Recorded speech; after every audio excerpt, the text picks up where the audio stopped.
সেনাবাহিনী প্রধান জেনারেল ওয়াকারুজ্জামান বুধবার দিনব্যাপী বগুড়া সেনানিবাসের বিভিন্ন কর্মসূচিতে অংশগ্রহণ করেন।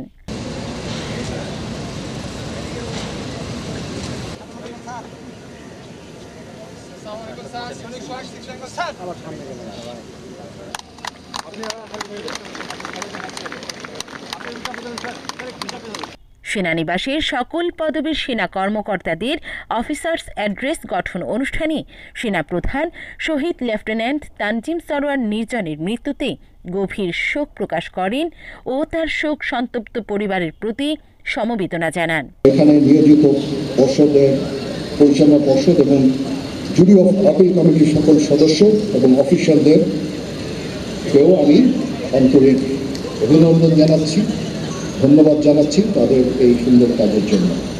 মহান আল্লাহ তাআলা আমাদের সকলের সহায়। আল্লাহ হাফেজ। এই সময় তিনি বলেন, দেশমাতৃকার সেবায় তরুণ সাহসী এই সেনা কর্মকর্তার আত্মত্যাগ বাংলাদেশ সেনাবাহিনী গভীর শ্রদ্ধা ভরে স্মরণ করবে। সেনাপ্রধান আর্মি মেডিকেল কলেজ হাসপাতাল বগুড়ার নির্মাণাধীন বহুতল ভবনের ভিত্তিপ্রস্তর স্থাপন করেন। এ সময় সেনাবাহিনীর প্রধান সেনানিবাসের কর্মকর্তা ও সৈনিকদের উদ্দেশ্যে দেশের চলমান নিরাপত্তা পরিস্থিতির উপর আলোকপাত করে সেনাবাহিনীর কার্যক্রম সম্পর্কে বিভিন্ন দিক নির্দেশনা দেন।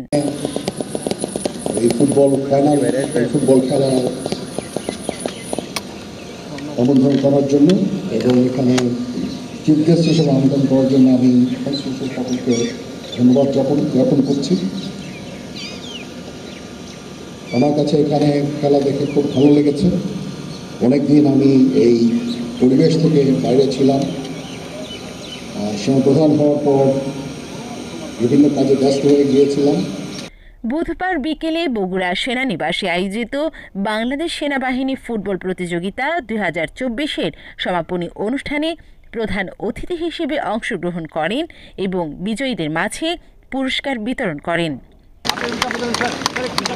পদাতিক ডিভিশন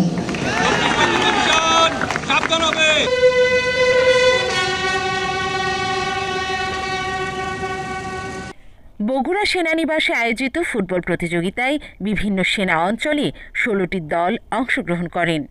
প্রতিযোগিতায় 24 পদাতিক ডিভিশন চ্যাম্পিয়ন ও 46 সশস্ত্র পদাতিক ব্রিগেড রানার্স আপ হয়েছে।